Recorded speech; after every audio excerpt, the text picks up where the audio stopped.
Hey guys, welcome to my channel Karan Trivelocity. So आज की Baki manga की special video में हम Yujiro Hanma versus Musashi Miyamoto की फाइट के बारे में बात करने वाले हैं कि किस तरह से यूजिरो हान्ना मुसाशी मियामोटो के सामने कितना ज्यादा पावरफुल है। बाकीडो एनीमे में यूजिरो वर्सेस मुसाशी की फाइट खत्म होते समय ऐसा लगता है कि मुसाशी मियामोटो का ये अटैक अगर यूजिरो हान्ना को लग गया होता तो शायद यहाँ पर यूजिरो हान्ना मारा जाता, मगर ये बात इससे कहीं ज्यादा पेचीदा है क्योंकि यूजिरो हान्ना कोई ऐसा वैसा इंसान नहीं है जिसे मुसाशी मियामोटो अपनी तलवार से काट सकें। इवन रिसेंटली बाकी रहन के न्यू चैप्टर्स में हम देख सकते हैं यूजिरो हान्ना इतना ज्यादा इवॉल्व हो चुका है कि उसे एक तलवार से भी काटना नामुमकिन जैसा लगता है। खैर, इस वीडियो में हम जानेंगे कि यूजिरो हान्ना मुसाशी के मुकाबले कितना ज्यादा पावरफुल है। अगर मुसाशी मियामोटो का ये अटैक यूजिरो को लगा होता तो क्या होता और यूजिरो हान्ना ने मुसाशी मियामोटो से दोबारा फाइट करके जीतने की कोशिश क्यों नहीं की। ये सभी बातें इस वीडियो में हम डिस्कस करने वाले हैं। खैर, वैसे मैं इस तरह की स्पेशल वीडियोस ज्यादा बनाता नहीं, मगर आपको इस तरह की वीडियोस अच्छी लगती हैं तो इस वीडियो को लाइक जरूर कर देना और मूड बन जाए तो चैनल को सब्सक्राइब तो कर ही देना। सो बाकी मांगा की how strong is Yujiro Hanma against Musashi Miyamoto वाली वीडियो शुरू होती है।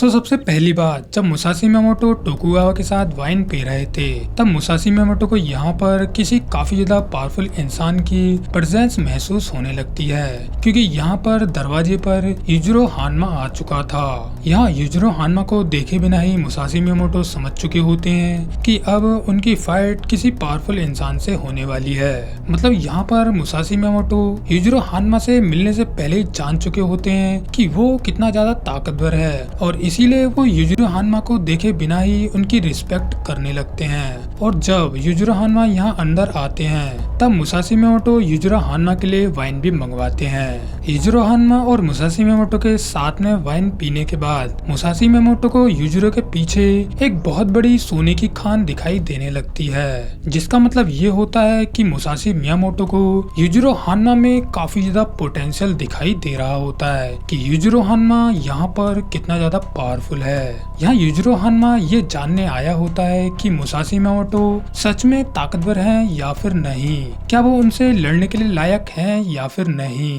यूजिरो हान्ना से बात करने के दौरान मुसाशी मियामोटो अपनी इमेजिनरी तलवार से उसे काटने की कोशिश करते हैं। ऐसा ही इमेजिनरी कट जब मियामोटो ने बाकी पर किया था तब बाकी को काफी ज्यादा दर्द महसूस हुआ था और वो जमीन पर गिरकर चिल्लाने लगा था। लेकिन यहाँ मियामोटो के इस इमेजिनरी कट से यूजिरो हान्ना को बिल्कुल भी फर्क नहीं पड़ता, बल्कि यहाँ पर तो मियामोटो अपने इमेजिनरी कट से यूजिरो हान्ना को काट भी नहीं पाते, जिससे मियामोटो समझ जाते हैं कि इस आदमी का शरीर इतना ज्यादा ताकतवर है कि इसे एक तलवार से भी नहीं काट सकते। जिस पर मियामोटो यहाँ कहते भी हैं कि यूजिरो हान्ना की बॉडी काफी ताकतवर है और उन्हें यूजिरो का शरीर एक ताकतवर आर्मर की तरह लगता है, एक ऐसा आर्मर जिसे काटा नहीं जा सकता। इसके बाद टोकुगावा के आंगन में ही यूजिरो और मुसाशी की फाइट शुरू हो गई थी। मुसाशी के तलवार निकालते ही यूजिरो हान्ना उनकी तलवार को ही अपने हाथों से होल्ड कर लेते हैं, जिसके बाद अपने एक हाथ से थ्रस्ट ब्लो करते हुए यूजिरो हान्ना मियामोटो को तुरंत ही बेहोश कर देता है।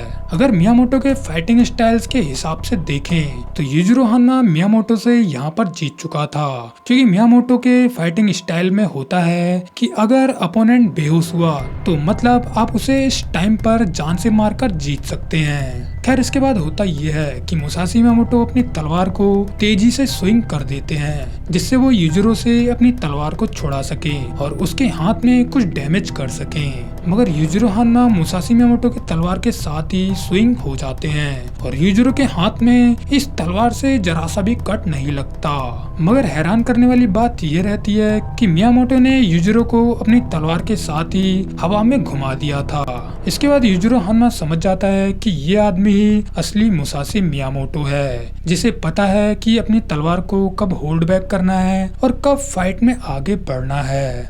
इसके बाद यूजिरो हान्ना को अपनी डीमन बैक एक्टिवेट करनी पड़ती है, क्योंकि यूजिरो हान्ना समझ चुका होता है कि मुसाशी मियामोटो के अटैक इतने भी नाजुक नहीं है। इस फाइट से पहले तक तो बाकी हानमा भी इतना फास्ट नहीं था कि वो मियामोटो के अटैक्स को डॉज कर सके, लेकिन यहाँ पर यूजिरो हान्मा मुसाशी मियामोटो के अगले सबसे फास्ट अटैक को डॉज करने में कामयाब हो जाता है। यहाँ डीमन बैक एक्टिवेट करने के बाद भी यूजिरो हान्मा की शक्ल देखकर हम समझ जाते हैं कि मुसाशी मियामोटो कोई आम इंसान नहीं है। उनके अटैक्स को डॉज करने के लिए यूजिरो हान्मा जैसे इंसान को भी मेहनत करनी पड़ सकती है, या फिर ये भी हो सकता है कि अभी तक यूजिरो हान्मा ने मुसाशी मियामोटो जैसे अपोनेंट से फाइट की ही नहीं थी। अगर यूजिरो हान्मा ने ऐसे किसी अपोनेंट से पहले फाइट की होती तो यूजिरो हान्मा इन अटैक्स को आराम से डॉज करने में कामयाब हो जाता, क्योंकि यूजिरो हान्मा किसी भी अपोनेंट से एक बार फाइट करने के बाद ऑटोमेटिकली इवॉल्व हो जाता है, और यूजिरो हान्मा अपने हान्मा ब्लड की वजह से ही इतनी तेजी से इवॉल्व होता रहता है। बाकी रहन के रिसेंट चैप्टर्स में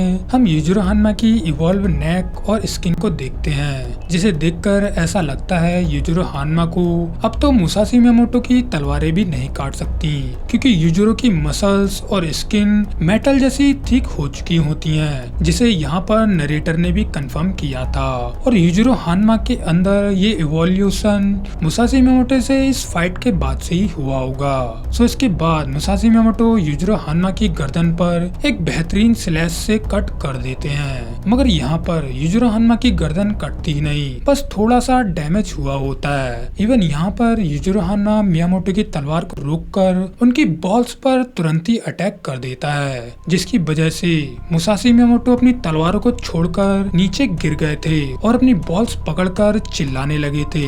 बाकी मांगा में हमने देखा है कि मुसाशी मियामोटो के बारे में कहा जाता है कि मियामोटो अपनी फाइट्स के दौरान कभी भी अपनी तलवारों को नहीं छोड़ते, लेकिन मुसाशी मियामोटो यूजिरो हान्मा से इस फाइट के दौरान अपनी तलवारों को छोड़ देते हैं। यहाँ मियामोटो के फाइटिंग स्टाइल से देखें तो यूजिरो फिर से एक बार उनसे और जीत चुका होता है। कर इसके बाद मियामोटो समझ जाते हैं कि इस आदमी को वो अपनी तलवारों से काट ही नहीं सकता, इसलिए मुसाशी मियामोटो अपनी अंडर हेवन स्टाइल टेक्निक को यूज करने के लिए रेडी हो जाते हैं। मुसाशी मियामोटो की अंडर हेवन स्टाइल एक ऐसी टेक्निक है जिसमें वो अपने हाथों को ही तलवारों की तरह यूज करते हैं। मियामोटो ने इस टेक्निक को अपने बुढ़ापे में परफेक्ट किया था, जिस टेक्निक के बारे में कहा जाता है कि मुसाशी मियामोटो की इस टेक्निक के द्वारा उनका किया गया हाथों से ये अटैक उनकी तलवारों से भी ज्यादा घातक होता है।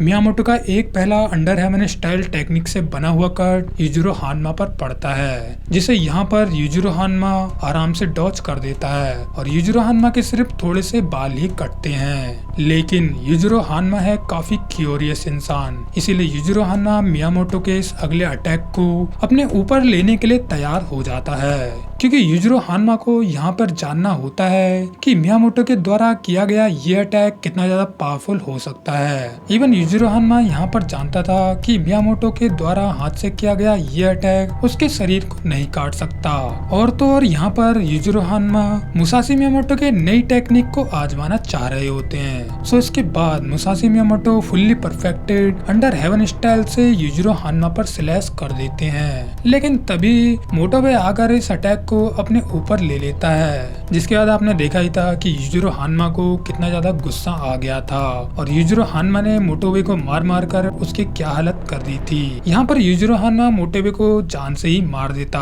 पर वो तो टोकुगावा और मुसाशी मियामोटो ने उन्हें रोक लिया था, इसीलिए यूजिरो हान्मा ने मोटोबे को यहाँ पर कुछ भी नहीं किया था।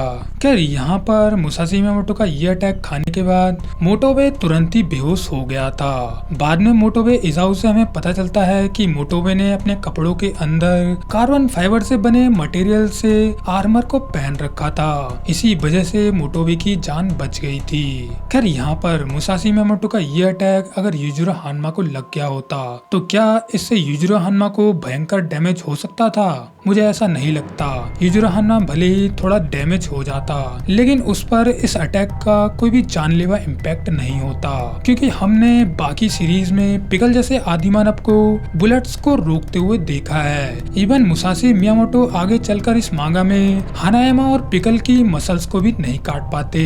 उससे ज्यादा यूजिरो हान्मा इन फाइटर्स से काफी ज्यादा पावरफुल है और ताकत के मामले में यूजिरो की ताकत पिकल के बराबर ही देखी जाती है। हम बाकिडो मांगा में आगे चलकर ये भी देखते हैं कि मुसाशी मियामोटो काफी ज्यादा मेहनत करने के बाद भी पिकल की मसल्स को नहीं काट पाए थे और इसी तरह से युजिरो हानमा को काटना मुसाशी मियामोटो के लिए इतना भी आसान नहीं होता। वैसे मुसाशी मियामोटो कभी भी युजिरो हानमा को टेक्निक के मामले में कभी भी नहीं हरा सकते, क्योंकि युजिरो हानमा एक ऐसा इंसान है जिसने दुनिया की लगभग सभी टेक्निक्स को मास्टर कर रखा है। वैसे युजिरो हानमा और मुसाशी मियामोटो की फाइट में हम ये भी देखते हैं कि युजिरो ने मुसाशी की तलवार को होल्ड कर रखा था। अगर युजिरो हानमा यहाँ पर चाहता तो वो वहीं पर उनकी तलवार के टुकड़े टुकड़े कर देता, क्योंकि ऐसा ही सीन हमने पहले भी देख रखा है जहाँ युजिरो ने मोटोबी की तलवार के टुकड़े टुकड़े कर दिए थे। वैसे युजिरो हानमा के बारे में जितने भी फैक्ट्स अवेलेबल हैं उसके हिसाब से मियामोटो युजिरो हानमा को हरा ही नहीं सकते थे। और देखा जाए तो युजिरो हानमा इस फाइट में 2 से ज्यादा बार जीत चुका है और अगर युजिरो हानमा अच्छे से चाहता तो युजिरो हानमा इस फाइट में प्रॉपर तरीके से भी मुसाशी मियामोटो से जीत सकता था। बस बात ये थी कि युजिरो हानमा मुसाशी मियामोटो के सामने अपनी ताकत को आजमाना चाहता था और युजिरो हानमा कभी भी उन लोगों से जीतने की कोशिश नहीं करता जिनकी वो अपने दिल से काफी ज्यादा रिस्पेक्ट करता है। युजिरो हानमा तो सिर्फ हमेशा के लिए सबसे ताकतवर बनकर रहना चाहता है। इस ताकतवर बनने के युजिरो हानमा के गोल में ये चीज बिल्कुल भी शामिल नहीं है कि वो अपनी ताकत से लीजेंड्स की बेइज्जती करे। हमने एक बार युजिरो हानमा की फाइट मोहम्मद अली से भी होते हुए देखी थी। मोहम्मद अली जब अपने प्राइम पर थे तब उनकी फाइट युजिरो हानमा से हुई थी। मोहम्मद अली ने युजिरो हानमा पर अपने पंचेस और किक से अटैक किए थे। यहाँ पर मोहम्मद अली ने अपनी परफेक्ट की हुई टेक्निक को भी युजिरो हानमा पर यूज किया था। यहाँ पर मोहम्मद अली के अटैक्स युजिरो हानमा पर कनेक्ट तो होते हैं, बस उनसे युजिरो हानमा के शरीर पर थोड़े से स्क्रैचेस आए होते हैं, जिसके बाद युजिरो हानमा ने नीचे लेटकर मोहम्मद अली का पैर पकड़ते हुए उन्हें हवा में घुमा दिया था और उल्टा सीधा घुमाकर मोहम्मद अली को सीधा खड़ा कर दिया था। यहाँ युजिरो हानमा की ताकत और टेक्निक्स को देखकर मोहम्मद अली जैसा फाइटर भी समझ चुका था कि युजिरो हानमा उससे कहीं ज्यादा ताकतवर है। अगर युजिरो हानमा चाहता तो वो मोहम्मद अली से आगे और फाइट करके अपने ईगो को सेटिस्फाई कर सकता था और दुनिया में और भी ज्यादा फेमस हो सकता था, लेकिन युजिरो हानमा ने कभी भी मोहम्मद अली से फिर कभी भी फाइट नहीं की, क्योंकि वो मोहम्मद अली की काफी ज्यादा रिस्पेक्ट करते थे। इसी तरह से युजिरो हानमा जानता था कि वो मुसाशी मियामोटो से फाइट करके आराम से जीत सकता था, लेकिन युजिरो हानमा मुसाशी मियामोटो से फिर कभी फाइट ही नहीं करता, क्योंकि युजिरो हानमा के मुसाशी मियामोटो से जीतने से लीजेंडरी मुसाशी मियामोटो की डिसरिस्पेक्ट हो जाती। ऊपर से युजिरो हानमा मुसाशी मियामोटो की काफी ज्यादा रिस्पेक्ट भी करता है, सो इसीलिए मुसाशी मियामोटो से जीतकर युजिरो हानमा को खुद भी अच्छा नहीं लगता।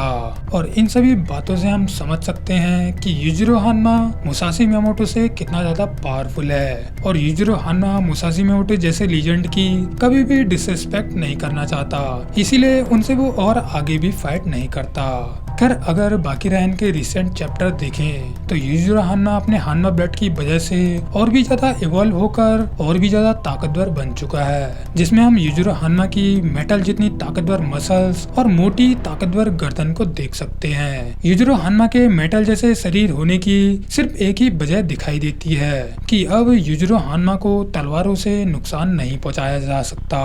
ऊपर से बाकी रहन में हमने जैक हानमा के टाइटेनियम के दांत भी देखे थे, जिससे उसने हानायामा की गर्दन को भी काट दिया था, अपने टाइटेनियम जैसे दांतों से नुकसान भी पहुंचाया था। सो इसीलिए युजिरो हानमा के इवॉल्व होने की एक और वजह हो सकती है कि वो जैक हानमा के टाइटेनियम के दांतों से कटने से बच जाए, क्योंकि बाकी रहन मांगा की एंडिंग में जैक हानमा की फाइट युजिरो हानमा से होगी ही होगी, जिस फाइट के अंदर शायद जैक हानमा भी युजिरो हानमा की गर्दन को ना काट पाए। खैर यहीं पर बाकी सीरीज की ये स्पेशल वीडियो एंड हो जाती है, जिसमें हम जानते हैं कि मुसाशी मियामोटो के सामने युजिरो हानमा कितना ज्यादा पावरफुल है और क्यों युजिरो हानमा जिनकी रिस्पेक्ट करता है वो उनसे कभी भी जीतने की कोशिश नहीं करता।